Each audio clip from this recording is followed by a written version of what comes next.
اللهم صل على محمد وآل محمد. بسم اللہ الرحمن الرحیم وبہ نستعین وہو خیر ناصر ومعین وصلی اللہ علی سیدنا مولانا بالقاسم محمد. اللہم صل علی محمد وعلی محمد.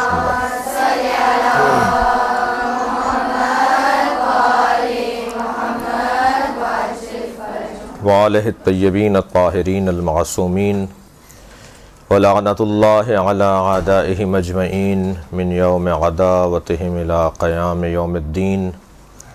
اما بعد، قال الحکیم فی قرآن الکریم بسم اللہ الرحمن الرحیم ادع الی سبیل ربک بالحکمۃ وموعظۃ الحسنہ وجادلہم باللتی ہی احسن.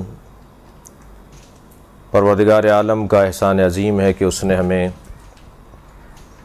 آخری زمانے میں پیغمبر اکرم کی امت میں قرار دیا.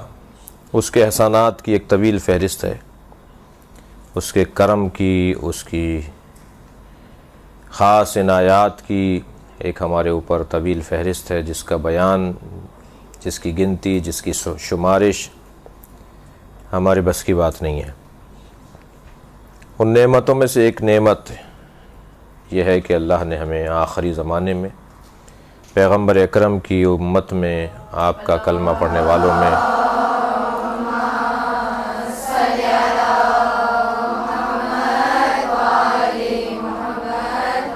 قرار دیا، اور ہم آپ کی امت میں ہونے کی وجہ سے دیگر امم پر فضیلت اور فوقیت اور اہمیت رکھتے ہیں. جب کسی کو کوئی فضیلت دی جاتی ہے تو اس سے ریاضت بھی مانگی جاتی ہے. فضیلتوں کا مصیبتوں سے بڑا گہرا تعلق ہے. فضیلتوں کا ریاضتوں سے، محنتوں سے، مشقتوں سے، پریشانیوں سے، الجھنوں سے بڑا گہرا تعلق ہے. جو جتنا بڑا صاحب فضیلت ہوگا اتنا ہی اسے پریشانیوں کا سامنا زیادہ کرنا پڑے گا. اللہ کی کسی سے رشتہ داری نہیں ہے، نہ ہی اللہ کی کسی سے پڑوس ہے. اللہ کا کسی سے رشتہ داروں کو بھی خیال رکھنے کا حکم دیا گیا ہے، پڑوسیوں کے خیال رکھنے کا حکم دیا گیا ہے. اللہ کی نہ رشتہ داری ہے کسی سے، نہ اللہ کا پڑوس ہے کسی سے. لہٰذا اللہ پڑوس کی بنیاد پر بھی خیال کرنے والوں میں سے نہیں ہے، رشتہ داری کی بنیاد پر بھی خیال کرنے والوں میں سے نہیں ہے. تو پھر اللہ اگر کسی کا خیال کرے گا تو وہ اس بنیاد پر کرے گا کہ اس نے مصیبت کتنی اٹھائی ہے، پریشانی کتنی اٹھائی ہے، مشکلات کتنے اس نے برداشت کیے ہیں. بس جو جتنی زیادہ مشکلات کا سامنا کرے گا اتنا ہی اسے مقام نصیب ہوتا چلا جائے گا. یہ قاعدہ ہے آٹومیٹک، خود بخود، خودکار. ایک چیز مصیبتیں اور پریشانیاں برداشت کر لینے سے خود بخود مقام نصیب ہوتا چلا جائے گا، خود بخود ہوگا یہ کام. اب انسان کیونکہ عجول ہے، جلد باز ہے، طبیعت میں اس کے جلد بازی ہے، وہ سمجھ نہیں پاتا اور الجھ جاتا ہے. اور جب وہ مصیبتوں کا، پریشانیوں کا سامنا کر رہا ہوتا ہے تو اسے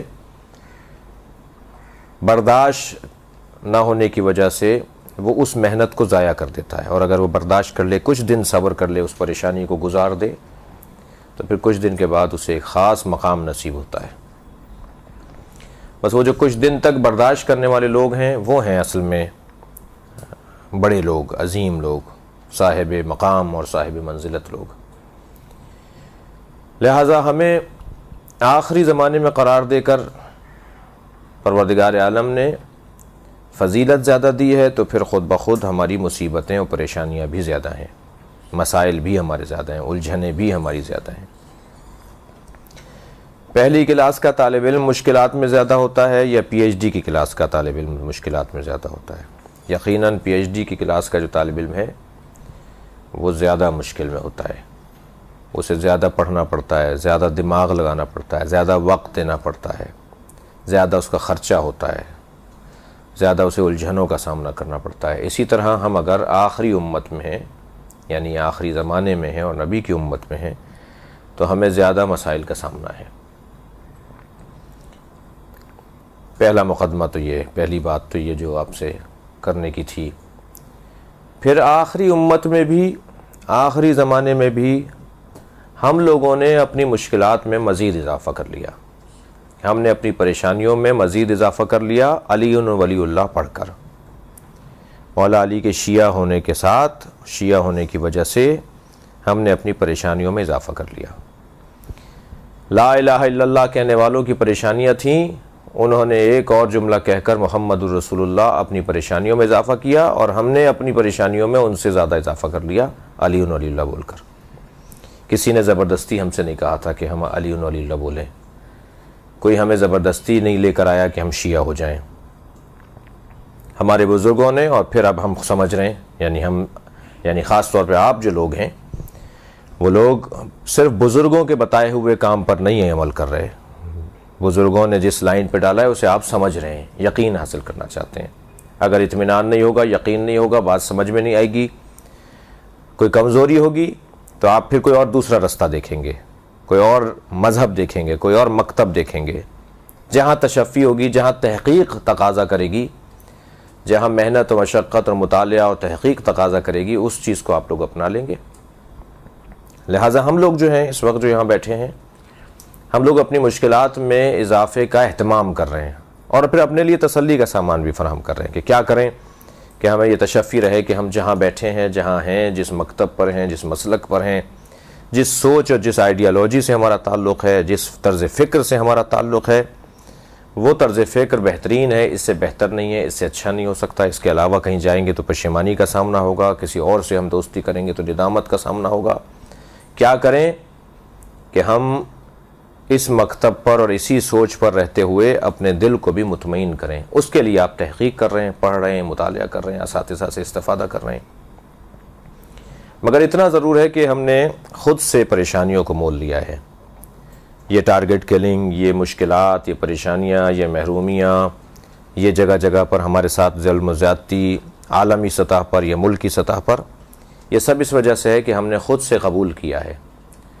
کچھ لوگ وہ ہوتے ہیں جو موت کو ڈھونڈ رہے ہوتے ہیں، کچھ لوگ ہوتے ہیں جنہیں موت ڈھونڈ رہی ہوتی ہے۔ موت تو سب کو ڈھونڈ رہی ہے، کمال یہ ہے کہ ان میں سے قرار پائیں جو موت کو ڈھونڈ رہے ہوں۔ کسی کو پریشانی ڈھونڈتی ہے، کوئی ہے جو پریشانی کو ڈھونڈتا ہے، آؤ مقابلہ کرو ہمارے ساتھ۔ حضرت موسیٰ اللہ سے سوال کر رہے ہیں، یا اللہ میں تیری خاطر کس سے الجھوں جا کر، اللہ میں کس سے تیری خاطر جا کے لڑوں، تو بتا تیری خاطر کس کا مقابلہ کروں۔ حضرت احدیت نے یعنی اللہ نے حضرت موسیٰ سے کہا، اذهب الى فرعون انه طغى، فرعون سے جا کے لڑو، یہ مجھ سے لڑ رہا ہے، یہ طاغی ہو گیا ہے، یہ باغی ہو گیا ہے، یہ میرا مخالف اور میرا دشمن ہو گیا ہے، اس سے جا کے لڑو۔ اذهب کہا جا رہا، جاؤ لڑنے جاؤ، اس سے جاؤ الى فرعون انه طغى، جو بغاوت کر رہا ہو، جو طغیان کر رہا ہو، جو لڑائی کر رہا ہو، اس کی طرف جاؤ۔ کیا مطلب ہے پھر؟ اس کا مطلب ہے مقابلہ کرو اس کا۔ تو ہم نے بھی بہت دل سے، پسند سے اس مکتب کو انتخاب کیا ہے۔ ہمارے بزرگوں نے اگر خدا نخواستہ بالفرض محال اتفاقی طور پہ عرض کر رہا ہوں کہ کسی نے تصادفاً اتفاقاً مذہب کو اختیار کیا تھا، بغیر سمجھے کیا تھا، تو ہم الحمدللہ سمجھ کر یہ کام کرنا چاہ رہے ہیں۔ اور اتنا طے ہے کہ اس سے بہتر کوئی سوچ نہیں ہے، اس سے بہتر کوئی دین نہیں ہے، اس سے بہتر مکتب نہیں ہے، اس سے بہتر انداز تفکر نہیں ہے، اس سے بہتر رہنما نہیں ہے، اس سے بہتر رہنمائی کے اصول نہیں ہے۔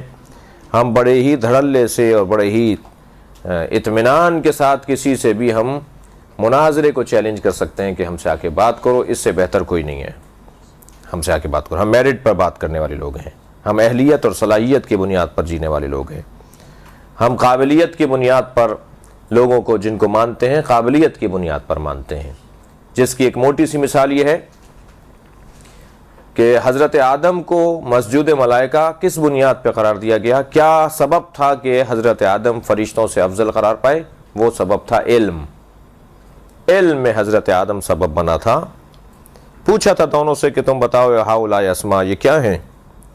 تو فرشتے نہیں بتا پائے اور حضرت آدم بتا سکے، تو فوراً فرشتوں سے کہا کہ آدم کو سجدہ کریں۔ جب حضرت آدم کو سجدہ ہوا تو اس کا سبب کیا قرار پایا؟ علم، علم کی فضیلت۔ جو زیادہ بڑا عالم ہوگا اتنا ہی صاحب فضیلت ہوگا، اتنا ہی اس کا مقام بلند ہوگا۔ اگر قرآن کی تعلیم کی روشنی میں فضیلت علم کو حاصل ہے تو پھر بعد از پیغمبر اگر کوئی اصحاب پیغمبر میں اور امت محمدیہ میں کوئی عالم ہے تو وہ مولا کائنات کی ذات ہے۔ مولا نے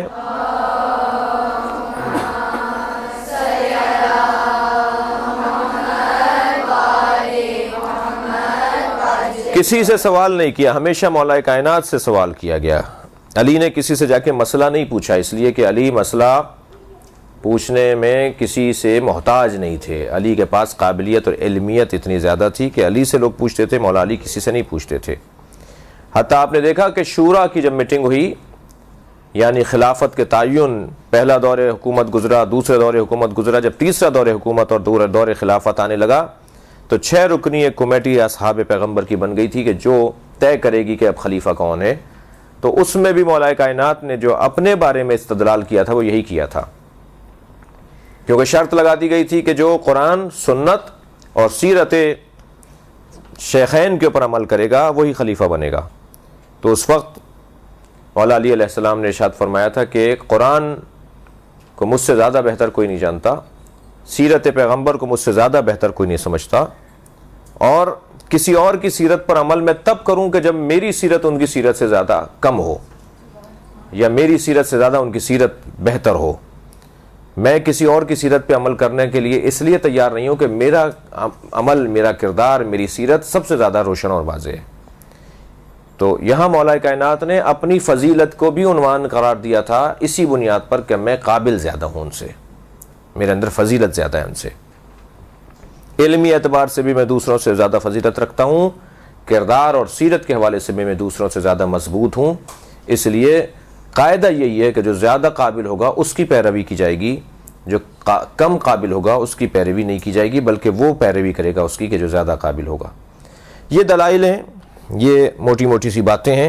آپ موٹی موٹی باتیں میرے محترم سننے والے اگر اپنے پاس رکھیں، اور ان میں سے ایک یہ کہ ہم اگر مکتب اہل بیت کے پیروکار ہیں، اگر ہم اہل بیت کے چاہنے والے ہیں، تو ہمارے پاس دلیل یہ ہے کہ اہل بیت سے زیادہ بافضیلت امت محمدیہ میں کوئی نہیں ہے۔ یہی ہمارے پاس مضبوط دلیل ہے، اور اس کے اوپر اور بہت سارے دلائل قائم کیے جا سکتے ہیں۔ آپ ایک مقالہ بھی اس پہ تیار کر سکتے ہیں، اس پہ اور شواہد بھی لا سکتے ہیں۔ جس مثلاً آپ ہر دور امامت کے اندر جائیے کہ جس دور میں جس امام کی امامت کا دور تھا، اس دور میں ان سے زیادہ قابل کوئی نہیں تھا۔ یعنی یہ طے شدہ ہے، تمام مکاتب اسلامیہ کے بزرگوں نے لکھا ہے، مثلاً امام جعفر صادق کے دور میں ان سے بہتر کوئی نہیں تھا۔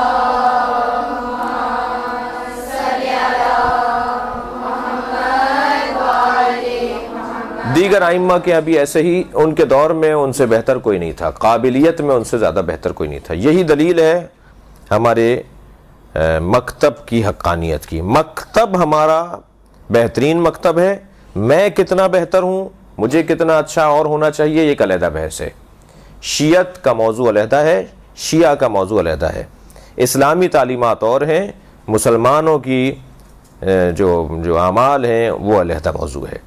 تو ہمیں کوشش یہ کرنی ہوگی کہ جو بہترین نظام ہے، جو بہترین مکتب ہے، جو بہترین اسکول ہے، جو بہترین سسٹم ہے، اس کے پیروکار بنے اور بہتر پیروکار بنے۔ جو کمزوریاں، جو خامیاں، جو نقص، جو عیب ہمارے اندر اگر پایا جاتا ہے تو ہم اسے دور کریں اور بہتر سے بہتر اپنے کردار کو پیش کر سکیں۔ یہ لب لباب ہے ہمارے مکتب کی حقانیت کی۔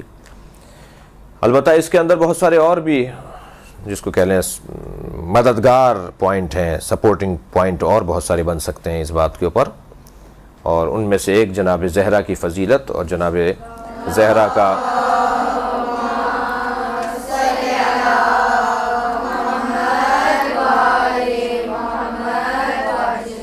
اور بی بی کی مظلومیت، بی بی کے ساتھ جو کچھ ہوا وہ خود ایک عنوان ہے مکتب اہل بیت کی حقانیت کے اوپر۔ تو اس کے پاس کیونکہ علوم آل محمد کا ایک بہت عظیم ذخیرہ ہے اس مکتب کے پاس، ہمارے پاس نہج البلاغہ ہے، ہمارے پاس صحیفہ سجادیہ ہے، ہمارے پاس احادیث ائمہ اہل بیت ہیں، ہمارے پاس کربلا جیسی عملی ایک سیرت ہے، ہمارے پاس ائمہ اہل بیت کی قربانیاں ہیں، ہمارے پاس مظلومیت کا ایک بہت بڑا عنوان ہے۔ تاریخ میں جو مکتب، جو مسلک، جو سوچ، جو سمجھ مظلوم واقع ہوئی ہے، ظلم کا نشانہ بنی ہے، وہ ہمارے پاس موجود ہے۔ یہ تمام وہ حقانیت کے پہلو ہیں کہ جس کی بنیاد پر ہم اپنے آپ کو صحیح اور سالم مانتے ہیں۔ ہمارے اوپر جن باتوں کے حوالے سے اعتراض ہو سکتے ہیں وہ اعتراضات بہت ہی آسانی سے ان خطوط پر سوچنے کے ذریعے سے حل کیے جا سکتے ہیں۔ یہ خطوط جو میں نے ابھی آپ کے سامنے موٹی موٹی باتیں عرض کی، ان خطوط پر جتنا ہم گہرائی میں جاتے چلے جائیں گے، سوچتے چلے جائیں گے، ہم پر ہونے والے اعتراضات کے جوابات بھی انہی رستوں سے اور انہی یہی سوچ جو ہے اس کے ذریعے سے ہم ان کو جوابات دے سکتے ہیں۔ مثلا آپ کے ہاں فلاں کام ہوتا ہے، آپ کے ہاں فلاں انداز اپنایا جاتا ہے، آپ کے ہاں فلاں کام کیا جاتا ہے، ہمارے اوپر جو اعتراضات ہوتے ہیں ہم ان کو بھی اسی انداز سے، بہتر انداز سے اس کو جواب دے سکتے ہیں۔ آج کی اس پہلی نشست میں طے یہ ہوا ہے کہ اب یہ میرے مختصر بیان کے بعد آپ کی جانب سے سوال اور جوابات ہوں گے۔ آپ سوچئے سوالات، اور اگر لکھ کر بھیج سکتے ہیں تو لکھ کر بھیجیں، اور اگر مائک کا کوئی نظام ہے تو اس کے ذریعے سے سوال کیا جائے، اور پھر دوسری نشست میں ایک مختصر سے خطاب کے بعد حضرت مسلم کے مصائب پڑھوں گا اور مجلس پڑھوں گا آپ کے سامنے، اور اس طرح سے ہماری 2 نشستیں آپ کے ساتھ مکمل ہو جائیں گی۔ بہت کم موقع ملتا ہے آپ لوگوں کو کہ آپ جو ہے ہم جیسے طالب علموں سے سوالات کریں، اور ہم آپ کو اپنے تجربات کی روشنی میں، اپنے مشاہدات کی روشنی میں، اپنی ریاضت کی روشنی میں، جو ہمارا اس ملک میں ایک سفر ہے، ایک کام ہے اور تجربات ہیں، اس کی روشنی میں ہم آپ کو جواب دے سکیں۔ تو بسم اللہ، اگر کوئی ذہن میں سوال ہے تو سوال فرمائیں۔ سر، ہم مشکلات کو اٹھا رہے ہیں کہتے سارے ماننے والے، تو مسئلہ یہ ہے کہ ہم جو اوروں کے ہاتھوں اٹھا رہے ہیں تو لیکن ہم اللہ کا اپنے ہاتھوں میں اٹھا رہے ہیں، ہم آپس میں بھی تو متحد نہیں ہو سکتے، اس کی کیا مسئلہ ہے؟ جتنا اتحاد اس وقت ہمارے قوم میں ہے ماضی میں کبھی نہیں تھا۔ یہ جو ایک زاویہ جو آپ نے بیان کیا، ابھی ہماری خواہر نے سوال کیا کہ ہم جو دشمن کی طرف سے، مخالف کی طرف سے نقصان اٹھا رہے ہیں، کیونکہ میں دہرا رہا ہوں سوال جن کو جواب ان کا سوال نہ گیا ہو، اور ایک جانب ہم اپنی طرف سے نقصان اٹھا رہے ہیں، آپس کا اختلاف، آپس کی لڑائیاں، عدم اتفاق، اس وجہ سے ہم نقصان اٹھا رہے ہیں۔ تو یہ تو ایک وہ بات ہے جو سب کر رہے ہیں، یہ والا سوال سب کے ذہنوں میں ہے۔ میں آپ کو صفحے کا دوسرا رخ دکھا رہا ہوں۔ جتنا اتفاق اور جتنا اتحاد ملت جعفریہ میں، شیعہ قوم میں اس وقت ہے، ماضی میں کبھی نہیں تھا، ماضی میں کبھی نہیں تھا۔ علماء کرام ایک دوسرے کے خلاف، شیعہ علماء کرام ایک دوسرے کے خلاف مقالے لکھتے تھے، کتابیں لکھتے تھے، تقریریں کرتے تھے۔ اب ایسا نہیں ہو رہا۔ کوئی عالم آپ پورے کراچی میں ڈھونڈ کے بتائیے کسی عالم نے کسی عالم کے خلاف کہاں تقریر کی ہے۔ ماضی میں علماء کرام آپس میں نہیں بیٹھتے تھے، ملاقاتیں نہیں کرتے تھے، مشکل تھی ملاقاتیں، ان کی بہت کم تھیں، اور بہرحال موجودہ کیفیت سے اچھی نہیں تھی کیفیت۔ آج علماء کرام میں اتحاد ہے، ملاقاتیں ہیں، بیٹھکیں ہیں، مسائل کے حل کے اوپر غور کرتے ہیں، فوراً کسی ایشو پر جمع ہو جاتے ہیں، مشورہ کرتے ہیں۔ ماضی میں ایسا کم تھا، میں نہیں کہتا کہ ماضی میں بالکل نہیں تھا ایسا۔ اس کے علاوہ جماعتیں اگر ماضی میں ہمارے ہاں دیکھی جائیں تو آج سے زیادہ تھیں جماعتیں۔ آج جو ہماری قوم میں جماعتیں ہیں اس سے زیادہ جماعتیں تھیں ماضی میں ہمارے درمیان، گروپ ہمارے درمیان ماضی میں اس سے زیادہ تھے۔ ہمارے بڑے بڑے نام، بڑی بڑی شخصیات جو قائدین ہمارے گزرے ہیں، سید محمد دہلوی رحمۃ اللہ علیہ، مفتی جعفر حسین رحمۃ اللہ علیہ، شہید علامہ عارف حسینی رحمۃ اللہ علیہ، ان کے زمانے میں بھی تنظیمیں تھیں، ان کے زمانے میں بھی گروپنگ تھی، اور ایک دوسرے کے خلاف محاذ آرائی تھی۔ لیکن الحمدللہ اس وقت شیعہ قوم کے اندر اہم ایشوز پر، اہم مسائل پر، جیسے آپ نے دھرنوں کا نظام دیکھا، اس کے اندر ہماری پوری قوم متفق رہی۔ ہمارے پاکستان میں اس وقت 400 سے زیادہ مدارس ہیں، دینی مدارس ہیں، ان میں آپس میں اتحاد بن چکا ہے، ہم ایک ساتھ بیٹھتے ہیں۔ ہمارے ہاں اسکولز جو بن رہے ہیں اور کالج جو بن رہے ہیں اور جو مدرسے جو بن رہے ہیں، ان کا آپس میں ایک تشکل ہے، ایک انجمن ہے، ایک ٹرسٹ ہے، ایک ادارہ ہے جو آپس میں مسائل کو حل کرتا ہے۔ تو یہ جو آپ دیکھتے ہیں بعض اوقات کہ جی فلاں ایسا بول رہا ہے، فلاں ایسا بول رہا ہے، یہ ہر ملک میں ہے۔ کوئی ملک آپ کو نہیں ملے گا جہاں پر اختلاف کی کوئی تصویر نظر نہ آ رہی ہو۔ اختلاف کی تصویریں ہر ملک میں ہمیں نظر آتی ہیں، وہ کوئی سا بھی ملک ہو۔ تو میں سمجھتا ہوں کہ پاکستان کے اندر اس وقت پوزیشن ہماری بہتر ہے، ماضی کی نسبت اچھے ہیں ہم لوگ۔ وہ کون سے اسماء اعظم تھے جو حضرت آدم کو اللہ نے سکھائے؟ پہلے تو میں آپ سے عرض کروں کہ سوال یہ اچھا ہے، اور اس کے بعد بھی یہ سلسلہ رہے سوالوں کا، تو لیکن کوشش کریں کہ سوال تھوڑے سے ایسے ہوں کہ جو یعنی ذرا وزنی ہوں، بھاری ہوں۔ وہ کون سے اسماء اعظم تھے جو حضرت آدم کو اللہ نے سکھائے؟ روایات میں ہے پنجتن کے نام تھے جن کے بارے میں اللہ نے پوچھا کہ یہ ہاؤلاء اسماء، یہ اسماء کیا ہیں، بتاؤ ہمیں کہ یہ اسماء کیا ہیں۔ تو وہ پنجتن کے نام تھے جنہیں حضرت آدم تطبیق دینے میں کامیاب رہے کہ یہ جو نور ہے یہ محمد کا، یہ نور ہے علی کا، یہ نور فاطمہ کا، یہ حسن یہ حسین کا نور ہے، انہیں وہ بتانے میں کامیاب رہے۔ 72 فرقے ہیں، کیوں اور تفصیل۔ 72 فرقوں والی جو حدیث ہے وہ بعض علماء کے نزدیک غیر مستند حدیث ہے۔ پیغمبر فرما رہے ہیں میرے بعد 72 فرقے ہوں گے، یہ حدیث مستند نہیں ہے، اگرچہ بحار الانوار میں یہ حدیث ہے، اگرچہ اور بہت سی کتابوں میں ہمارے یہاں یہ حدیث ملے گی، لیکن 73 فرقے، 73 فرقوں کی جو حدیث ہے، ادھر 72 لکھے ہوئے، یہاں سوال میں 72 کہا انہوں نے، 73 فرقوں کی جو حدیث ہے وہ کہ 72 دوزخی ہوں گے اور ایک فرقہ جو ہے وہ جنتی ہوگا، ناجی ہوگا، نجات یافتہ ہوگا، یہ حدیث ضعیف ہے۔ فرقے اور گروپ اور جو ہے وہ مختلف دھڑے اگر علمی ہیں اور اگر علم کی بنیاد پر گروپ بنے ہیں تو انہیں ہونا چاہیے، بہت اچھی بات ہے۔ پیغمبر نے خود اختلاف کی بنیاد ڈالی ہے، اختلاف امتی رحمہ، میری امت کا اختلاف رحمت ہے۔ تو اختلاف اگر علمی ہو، اختلاف اگر تحقیقی ہو، اختلاف اگر سمجھنے کے لیے اور تفحص کرنے کے لیے ہے تو اختلاف رحمت پروردگار ہے۔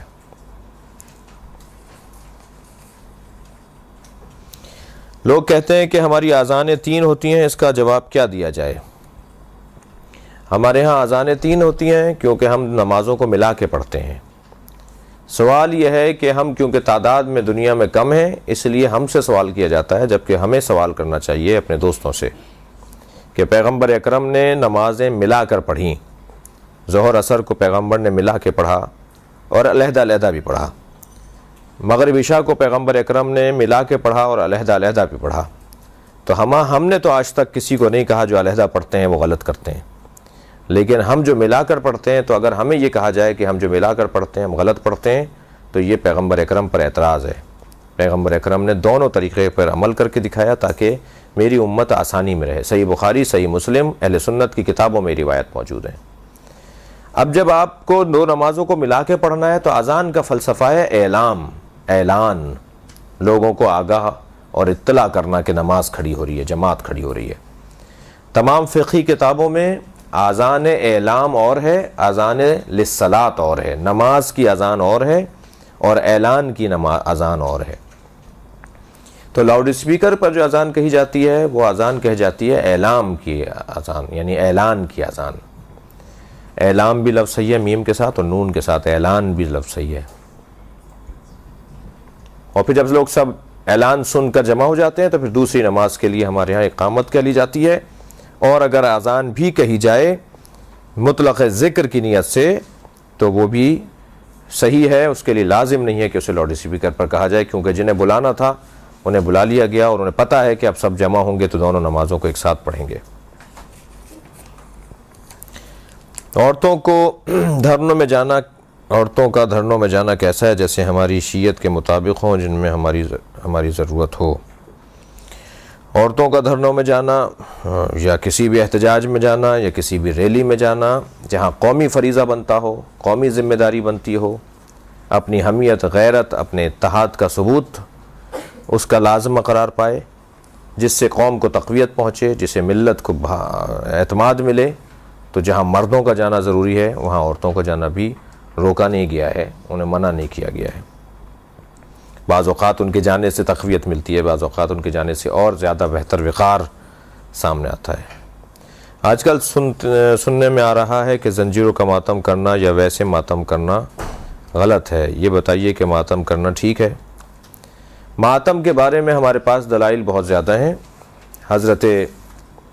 حضرات اصحاب پیغمبر اور حضرات ازواج پیغمبر نے ماتم کیا ہے، یہ اہل سنت کی کتابوں میں درج ہے، اور ائمہ اہل بیت نے ماتم کیا ہے، اور ماتم مطلقاً اپنے بدن کے اوپر اس حد تک ہاتھ مارنا ہے کہ جس سے جان کا خطرہ نہ ہو، اور اپنے بدن کو تکلیف اس حد تک پہنچانا اس عشق اور محبت کے اظہار کے اندر کہ جس سے جان جانے کا خوف نہ ہو، اس کی اجازت دی ہے تمام مجتہدین نے ائمہ کی روایات کی روشنی میں۔ خونی ماتم کے اوپر حضرت آیت اللہ خامنئی نے روکا ہے، حضرت آیت اللہ سیستانی نے سکوت کا حکم دیا ہے، خاموشی کا حکم دیا ہے۔ وہ کہتے ہیں جی میں کچھ نہیں بولوں گا، خاموش رہوں گا اس موضوع پر۔ اور دیگر مجتہدین میں ایک بہت بڑی تعداد نے جو ہے وہ یہی نظریہ جو آغا سیستانی کا ہے اسے انتخاب کیا ہے، اور ایک تعداد نے آغا خامنئی کے نظریے کو انتخاب کیا ہے۔ ہمارے ہاں عزاداری مسلم ہے، لیکن طریقے مختلف ہو سکتے ہیں۔ امام حسین کی عزاداری میں شیعہ قوم میں پوری دنیا میں اختلاف نہیں ہے، لیکن عزاداری کے طریقوں میں ہمارے یہاں اختلاف ہو سکتا ہے۔ پاکستان میں یہ انداز ہے، انڈیا میں وہ انداز ہے، ایران میں وہ انداز ہے۔ مثلا مختلف ممالک میں عزاداری کے طریقوں میں اختلاف ہو سکتا ہے، لیکن اصل عزاداری متفق ہے، اس میں ہماری قوم میں پوری دنیا میں کہیں اختلاف نہیں ہے۔ اللہ نے شیطان کو کہا کہ حضرت آدم کو سجدہ کرے تو اس نے اللہ کی نافرمانی کی اور جنت سے نکل گیا۔ انسان تو روزانہ اللہ کی نافرمانی کرتا ہے، اس کے ساتھ اتنا برا کیوں نہیں کیا جاتا؟ شیطان کا اور حضرت آدم کا اور فرشتوں کا جو واقعہ ہے جو قرآن مجید سورہ بقرہ کے اندر موجود ہے، یہ واقعہ ایک مثال بنانا تھا اللہ کو۔ تو اگر اللہ ایک ایک کو پکڑ پکڑ کے نکالے گا، اگر اللہ ایک ایک کے ساتھ یہی کرے گا جو شیطان کے ساتھ کیا ہے، تو پھر اللہ کے پاس تو معاذ اللہ کوئی اور کام باقی نہیں رہا، وہ یہی کام معاذ اللہ کرتا رہے گا۔ اس نے ایک مثال دے دی کہ یہ ہوتا ہے انجام، یہ ہوتا ہے ایسے شخص کا اختتام کہ جو میری نافرمانی کرتا ہے۔ تو کچھ کو ایک کو اسی وقت سزا دے کر اللہ نے دکھا دیا، اور کچھ کے لیے آخرت رکھ لی تاکہ ہو سکتا ہے یہ توبہ کر لیں، معافی مانگ لیں، اپنی غلطیوں کا ازالہ کر لیں۔ نافرمانی کر لی ہے لیکن ممکن ہے اس کا ازالہ کرنا ان کے لیے میسر ہو جائے۔ آج کے دور میں صحیح اور غلط عالم کا فیصلہ کرنا مشکل ہو گیا ہے، کیونکہ نامور علماء بھی ایسی باتیں کرتے ہیں جس کا غلط یا صحیح ہونے کا فیصلہ نہیں کر پاتے، اور ایسے لوگ جو زیادہ مطالعہ نہیں کرتے وہ ان باتوں پر عمل کرنے لگتے ہیں۔ تو ایسے عالم کو پہچاننے کا کیا طریقہ ہے کہ وہ صحیح کہہ رہا ہے یا غلط کہہ رہا ہے؟ پہلی بات تو یہ کہ یہ الجھن تو باقی رہے گی، پہلے یہ ذہن میں بٹھا لیں آپ اپنے، یہ الجھن باقی رہے گی، کیونکہ پرفیکٹ جو ہیں وہ ائمہ ہیں، بالکل ٹھیک ٹھاک، جس میں ایک رتی برابر بال برابر بھی شک نہیں کر سکتے، وہ ائمہ کا وجود ہے۔ حتیٰ مراجع تقلید، حتیٰ مجتہدین کرام، حتیٰ بزرگان دین، نہیں ہو سکتا کہ ہمیں دونوں ایک ہی بات کرتے ہوئے دکھائی دے رہے ہوں، اور یقیناً جب دونوں ایک بات نہیں کر رہے تو آپ کا یہ سوال وہاں بھی آئے گا کہ ہم اس پر عمل کریں یا اس پر عمل کریں۔ تو پہلی بات تو یہ ذہن میں بٹھائیں کہ ائمہ کے علاوہ حتیٰ ائمہ اہل بیت جن کے بارے میں ہمارا عقیدہ ہے کہ وہ معصوم ہیں، ان سے ان کے زمانے کے جو اصحاب تھے، ان کے چاہنے والے تھے ان کے زمانے کے، ان سے وہ اختلاف کرتے تھے، ان کے چاہنے والے، انہیں بھی وہ باتیں سمجھ میں نہیں آ رہی ہوتی تھیں۔ یعنی ائمہ کے زمانے کے شیعوں کو ائمہ کی باتیں بہت سے شیعوں کو سمجھ میں نہیں آتی تھی۔ یہ سوال اس وقت بھی کرتے تھے جو ابھی کیا ہے آپ نے سوال، کہ حضرت کا کام ہمیں سمجھ میں نہیں آ رہا، حضرت کی بات ہمیں سمجھ میں نہیں آ رہی، ہمیں طے نہیں ہو پا رہا کیا غلط ہے اور کیا صحیح ہے۔ تو بس پھر جب ائمہ کے زمانے میں بھی اس طرح کے سوالات ائمہ کے زمانے کے چاہنے والے کرتے تھے تو پھر کسوٹی کیا ہے؟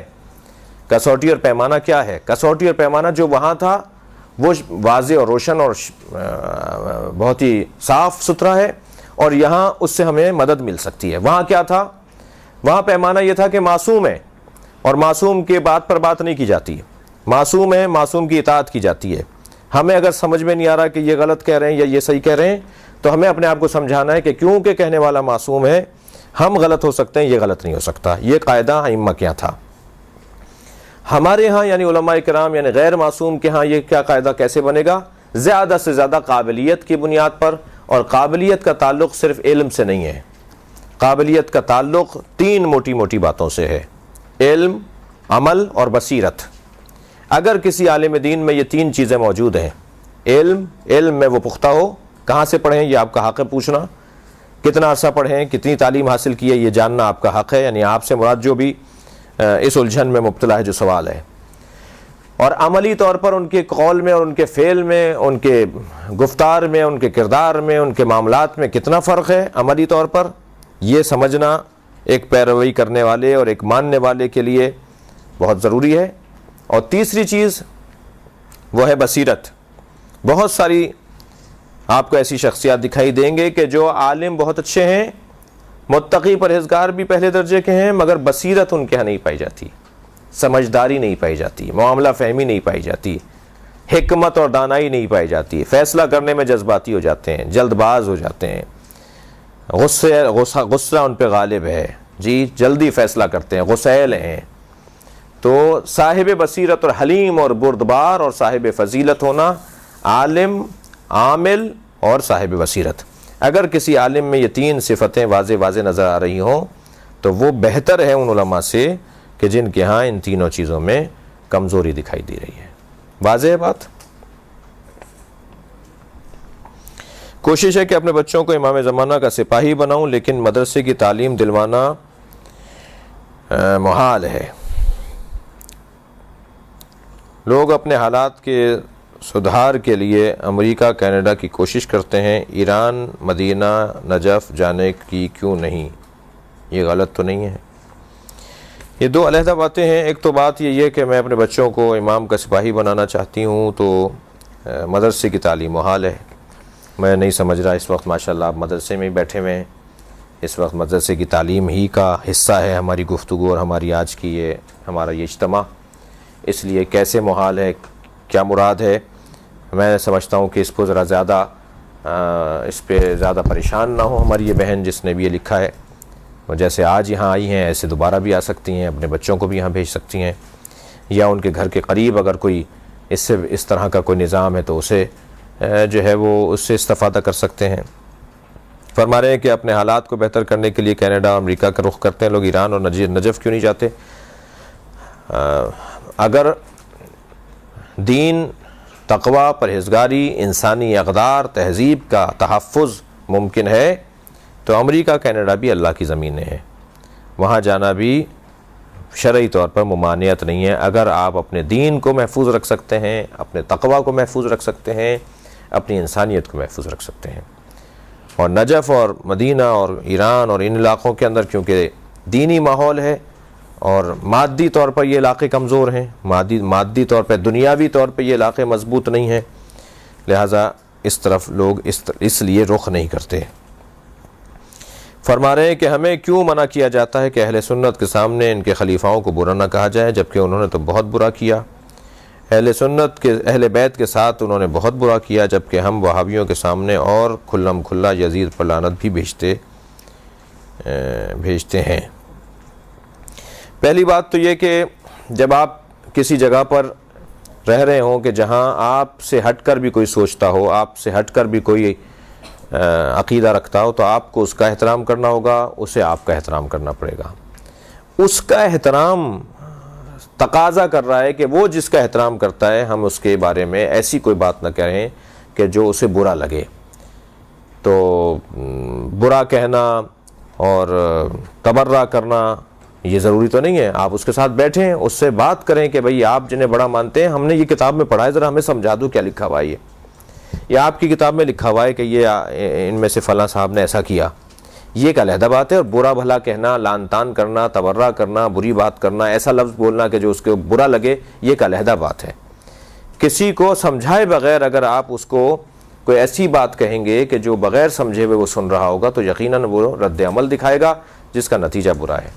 تو یہ کہا جاتا ہے کہ ان کو برا نہ کہا جائے, اس لیے کہا جاتا ہے تاکہ فساد نہ ہو, غلط فہمیاں نہ ہوں, لڑائی جھگڑے نہ ہوں. ایک بہن نے سوال کیا ہے مگر وہ نہیں چاہ رہی ہے سوال پڑھ کے سنایا جائے, تو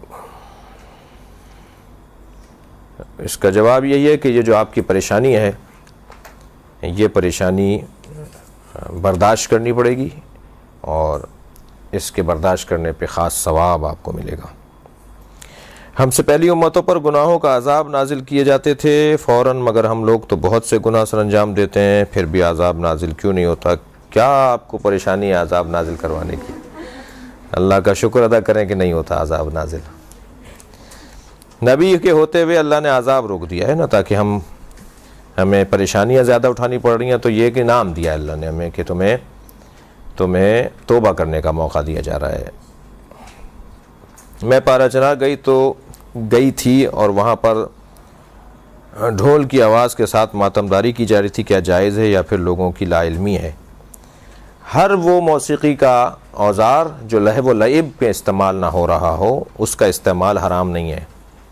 موسیقی لہو و لعب سے تعبیر ہے۔ اگر موسیقی میں لہو و لعب نہیں ہے، بے راہ روی نہیں ہے، بگاڑ نہیں ہے، فساد نہیں ہے، اخلاقی فساد اگر موسیقی کے اندر نہیں ہو رہا تو وہ موسیقی حرام نہیں ہے۔ موسیقی مطلقاً حرام نہیں ہے، گانا حرام ہے، ٹھیک ہے، لیکن موسیقی مطلقاً حرام نہیں ہے۔ جو ساز باز جو بجتے ہیں، یہ جیسے پریڈ کے موقع پر فوج والے ایسا کر رہے ہوتے ہیں، سپاہی ایک خاص ایک چیز بجا رہے ہوتے ہیں، یا بعض اوقات جو ہے وہ قومی ترانے پڑھے جا رہے ہوتے ہیں، اس میں بھی موسیقی ہے، اس میں بھی آلات موسیقی استعمال ہو رہے ہیں۔ تو موسیقی مطلقاً حرام نہیں ہے۔ وہ موسیقی جو لہو و لعب کا شکار ہو، وہ موسیقی جو بے راہ روی اور فساد روحانی اور جسمانی اور جنسی فساد کی طرف انسان کو لے جائے، وہ موسیقی حرام ہے۔ جو مجتہدین کے نام سے جھوٹے فتوے منظر عام پر آتے ہیں تو کیا ہم اس پر بغیر تحقیق کے عمل کر سکتے ہیں؟ جیسے کہ آج کل ایک فتویٰ آیت اللہ ثانی آیت اللہ خامنائی کے حوالے سے شاعری میں بی بی زہرا اور مولا علی پر جو منقبت ہے وہ حرام ہے، کیا ایسے فتوے پر عمل کیا جائے یا پھر نہیں؟ جب آپ نے خود کہہ دیا غیر مستند ہیں، جب آپ خود کہہ رہے ہیں کہ یہ ہو رہا ہے کہ بغیر تحقیق کے ایسی چیز پیش کی جاتی ہے تو احتیاط بہت ضروری ہے۔ فتویٰ حکم الہی ہے، فتویٰ حکم معصوم ہے، فتویٰ جو ہے وہ شرعی حکم ہے، اور شرعی حکم کو جب تک ہم تحقیق نہیں کر لیں اس وقت تک ہمیں تسلیم نہیں کرنا۔ لوگ بولتے ہیں کہ علم کے سامنے دعا کیوں مانگتے ہو، کیا شرک کرتے ہو تم؟ تو ہم کیا جواب دیں؟ علم ہوا، عزاخانہ ہوا، مقام مقدس ہوا، دعا کی جگہ ہوئی، مصلی کی جگہ ہوئی، جہاں قرآن رکھا جاتا ہے، جہاں پر ادب اور احترام کیا جاتا ہے، جس جگہ کو مقدس تصور کیا جاتا ہے، اس جگہ پر دعا مانگنے کا قرآن مجید کے اندر حکم ہے۔ حضرت زکریا نے حضرت مریم جہاں بیٹھی ہوتی تھیں اور وہاں دسترخوان آسمان سے نازل ہوتا تھا ان کے لیے، آسمان سے کھانے نازل ہوتے تھے، حضرت زکریا اس جگہ کھڑے ہو کے دعا مانگتے تھے کیونکہ وہ مقدس جگہ ہے اور فرشتوں کی اترنے کی جگہ ہے۔ تو اگر کوئی جگہ مقدس ہو جائے اور اس جگہ کو آپ عبادت کے لیے مخصوص کر دیں تو اس جگہ پر دعا مانگنا صحیح ہے اور غلط نہیں ہے۔ علم ہمارے ہاں، ہمارے کلچر میں، ہندوستان کے کلچر میں خاص طور پر اور پاکستان کے کلچر میں بالخصوص، علم ہمارے ہاں نشانی ہے حضرت عباس کی یاد، حضرت عباس کا حرم، حضرت عباس کی زری، حضرت عباس کی جالی، وہ جو ایک تصور حضرت سے متعلق ہوتا ہے وہ علم سے ہمارے ہاں ہے۔ ہمارے ہاں ایک جگہ ایک علم لگا دیا جاتا ہے اور اس جگہ کو منسوب کر دیا جاتا ہے حضرت عباس سے۔ اب اگر اس جگہ پر جا کر ہم دعا مانگ رہے ہیں تو شرعی طور پر نہ صرف اس میں کوئی قباحت نہیں ہے بلکہ رجحان بھی اس کے اندر پایا جاتا ہے۔ البتہ سجدہ کرنا، علم کے آگے سجدہ کرنا اور علم کو سجدہ کرنا، یہ شرک آمیز اعمال ہیں۔ کیا شیعہ لوگ سنی مسجد میں نماز پڑھ سکتے ہیں؟ یہ تو سنیوں سے پوچھنا پڑے گا، کیونکہ ہمیں تو شریعت نے اجازت دی ہے کہ ہم اپنی مسجد میں سنی بھائیوں کو پڑھنے کی اجازت دیں۔ ہماری اپنی جگہ نہیں ہے، وہ ہم مالک نہیں ہیں اس مسجد کے۔ اگر ہماری مسجد میں اگر کوئی سنی آ جاتا ہے تو ہمیں ہمارے مجتہدین نے، ہمارے ائمہ نے، ان سے بالا تر، مجتہدین سے کہیں زیادہ بالا تر ہمارے ائمہ نے ہمیں کہا ہے کہ ان کو ویلکم کرو، سنیوں کو اپنی مسجد میں نماز پڑھنے کی جگہ دو، وہ آ جائیں تو ان کا احترام کرو، ٹھیک ہے۔ اب اگر ہم ان کی مسجد میں جاتے ہیں تو اب ان سے پوچھنا پڑے گا وہ ہمیں پڑھنے دیں گے یا نہیں پڑھنے دیں گے۔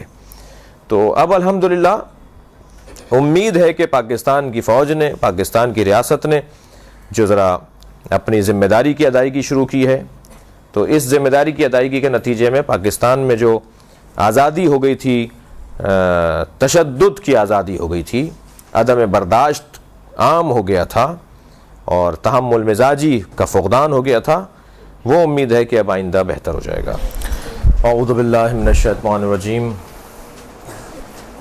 بسم اللہ الرحمن الرحیم، وبہ نستعین وہو خیر ناصر ومعین، صلی اللہ علی سیدنا مولانا ابوالقاسم محمد وآلہ الطیبین الطاہرین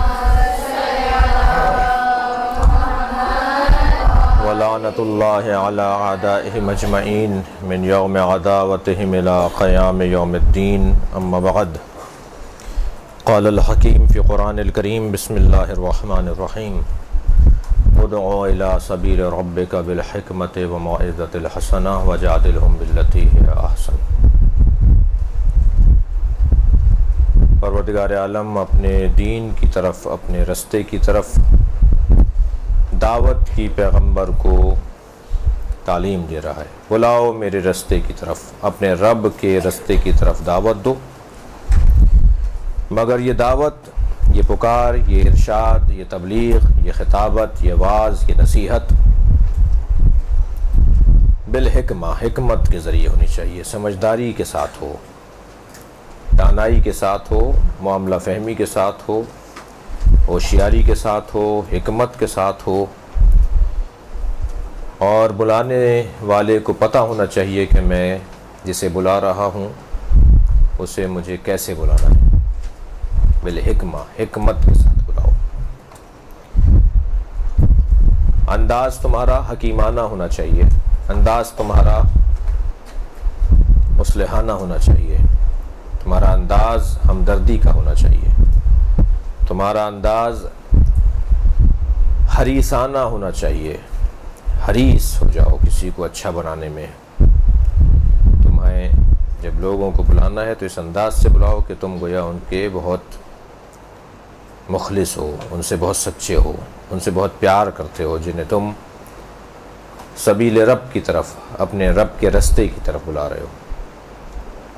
انہیں اس بات کا احساس دلاؤ، انہیں اس بات کا باور کرواؤ کہ تم ان سے محبت کرتے ہو، تم انہیں اچھوت اور تم انہیں بد کردار اور تم انہیں گناہگار اور تم انہیں جہنمی اور تم انہیں عذاب الہی کا مستحق اور تم انہیں جاہل نہیں سمجھتے ہو، تم ان سے نفرت نہیں کرتے ہو۔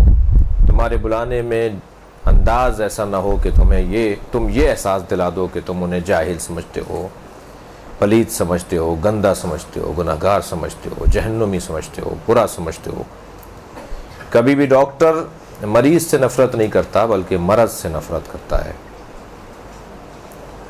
ایک بلانے والا، ایک پکارنے والا، ایک دعوت دینے والا، ایک تعلیم دینے والا، ایک سمجھانے والا، ایک مصلح، ایک معلم، ایک استاد، ایک ٹیچر اپنے شاگرد سے، اپنے مبلغ سے، اپنے مخاطب سے، اپنے مقابل سے، اپنے سامنے آنے والے سے نفرت نہیں کرتا بلکہ پیار کرتا ہے، محبت کرتا ہے۔